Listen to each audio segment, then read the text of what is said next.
Hey everyone, it's Sarah. Or if you didn't know, I revealed my face and true name. You would know me as Audrey.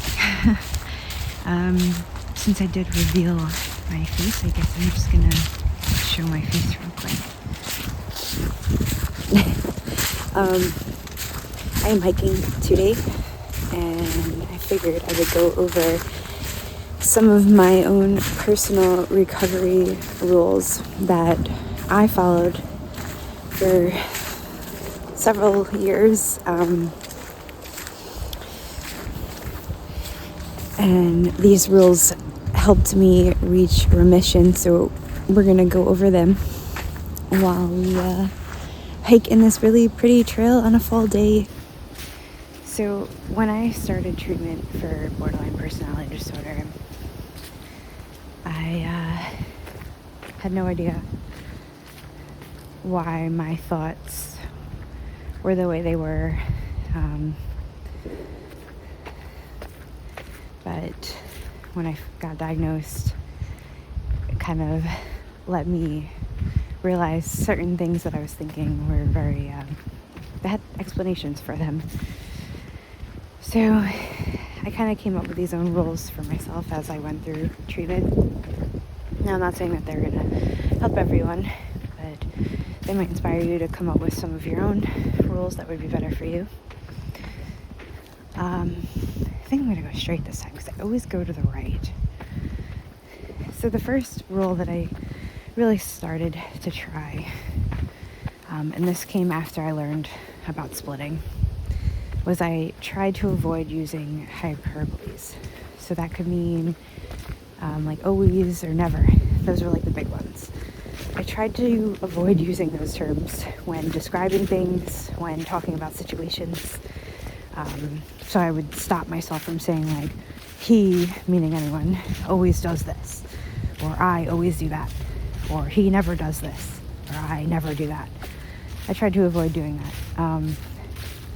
And I realized that over time, the more I stopped doing that, I was able to kind of like catch myself having like splitting thoughts, which would kind of increase the emotions. It was just like a perpetual cycle that just kind of fed into itself and would increase it and make it worse. And then I would have more episodes. So when I kind of stopped myself from using those terms, it naturally helped me challenge my own thoughts and look for middle areas instead of slipping into like a splitting episode. Rule number 2 was I would avoid generalizing, making general statements like all men do this or all women do that. That also helped me stop splitting, or it would at least allow me to notice when I have those kind of splitting thoughts, like those initial first instinct thoughts. I was able to realize that. I'm like, oh wait, no, I've been trying to not generalize. So what's another way to look at this? So another thing that I would make a point of doing was I started trying to express how I felt more, because I noticed that for many years, I would always hide how I felt. I was like ashamed of it. I was always so anxiously attached to other people and fearing their abandonment that I would always have these big, intense emotions over like small things that no one else batted an eye at. So I used to hide how I felt. It was embarrassing. It's like, well, no one else is feeling this way, so why am I always feeling bad? And I would hide it and let things fester up and then build, and then I would have some kind of big episode and reaction to something completely irrelevant, or even something that just kind of was related, but then I would think of all these instances in the past and it would carry over, and it would just be this whole big mess. So I started trying to tell people how I felt as reasonably as I could without unloading. Explain how you're feeling, but not expect them to save you from it. Just express it. If you're in a particularly toxic or abusive relationship, it may not be better to express your feelings. It might be better to express it elsewhere. So write it down. just express the emotions. Don't let them bottle up. That was my rule number 3. I think we're on number 3. Rule number 4 was I tried to treat people how I wanted to be treated. That was kind of always a rule that I tried, but I especially tried to do that in relation to my triggers. It's like, okay, to go back to the example of my partner's going out without me and that makes me feel abandoned. Going back to that example, I tried to think of it from my perspective. If I'm the one that wants to go out and just go out with a friend, does it mean I want to leave my partner?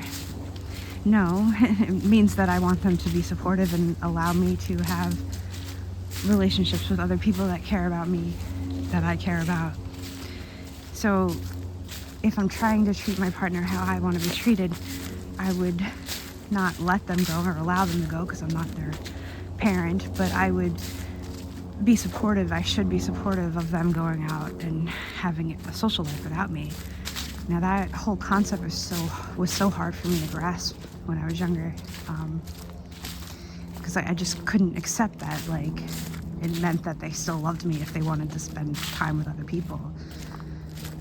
When you can go between your emotional mindset and your logical mindset and then get to the middle ground, which is the wise mind, when you can get to there, you can see that, not reacting in a negative way or yelling at your partner for leaving or going out, it's actually an act of love. You're letting them have other social circles that don't include you. That's not a sign of abandonment, that's a sign of a healthy relationship when you guys can have a life outside of each other. So I had to treat others how I wanted to be treated, and I also had to really work on getting into that wise mind. So I'm validating my emotional mindset. At the same time, I'm thinking about it logically, and I'm realizing okay, I can have these feelings and feel abandoned. However, it can also be true that I'm not going to get abandoned. I'm just feeling a certain way. I'm also making sure, though, that my partners aren't going to emotionally abuse me, and not just my partners, but my friends or my family. So don't accept abuse and treat others how you want to be treated. All right, so rule number 5 was weigh the pros and cons before making any big decisions. Don't make decisions during episodes or feeling of periods of high emotions or intense emotions. Don't make decisions until you're in a calmer mental state. This is especially true if you have a habit of breaking up with partners during episodes, which is very common, something I did when I was younger, especially. So yeah, that was rule number 5. Okay, so rule number 6 was be open-minded and radically accept things you cannot control. This was such a hard rule for me to establish, and I have at least one video. We don't have too many videos, but at least one video on radical acceptance. If you struggle with this, I urge you to watch that video, and especially when you're having trouble accepting something, because it's like a guided mindfulness exercise. Okay, so rule number 7 is something that I started doing when I realized that I was assuming other people just knew better than me, because I just assumed that I was a hot mess and I couldn't make decisions, and I was pretty bad at living, and I didn't know anything. So I just always assumed that people had all the answers or they knew better. The reason why is because when I assumed that about people, I put them above myself, and certain people I put on pedestals. And it left me vulnerable to getting taken advantage of by people who spot that kind of behavior in others and take advantage of it. Now, my personal rule number 9 for BPD recovery was, and this was very hard for me, be willing to hear constructive feedback and be willing to take accountability when needed. That was so hard for me to start doing, but once I was able to do it, and I was able to not feel so much shame after hearing negative feedback or constructive feedback, it was very freeing, because I guess it kind of goes hand in hand with radical acceptance. Like, okay, I'm not perfect. I want to be, not because I think I'm better than people, but because I feel like I need to be perfect. I don't know if anyone else relates to that. That's how I used to feel. But it's actually strength to admit that, like, I'm not perfect and I'm never going to be perfect.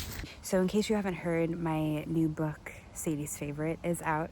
We published this through BPD Beautiful. Pretty much tells the story of a woman with borderline personality disorder. She tries to break free from self-destructive patterns and her very toxic past in order to rebuild her life for her preteen son. It also features an original soundtrack from my band Them Verse Her. If you look on our channel, you can see 2 trailers and 2 videos with music from the band performing songs from the soundtrack. So go to sadiesfavorite.com to find out more info. I think if you struggle with favorite person relationships, or you struggle with toxic relationship patterns, this book can really help you. My 9th recovery rule for myself is don't make judgments without all the facts. Don't make assumptions. If you find yourself making a judgment without knowing all the facts, stop yourself and say, well, actually, do I know XYZ? All I know is ABC. And the last part of this is, don't assume that thoughts and feelings are facts. So in the same way that you shouldn't make judgments without all the facts, you shouldn't assume that your thoughts and feelings on something is a fact. So beautiful today. I love it. It's like the perfect day to go hiking.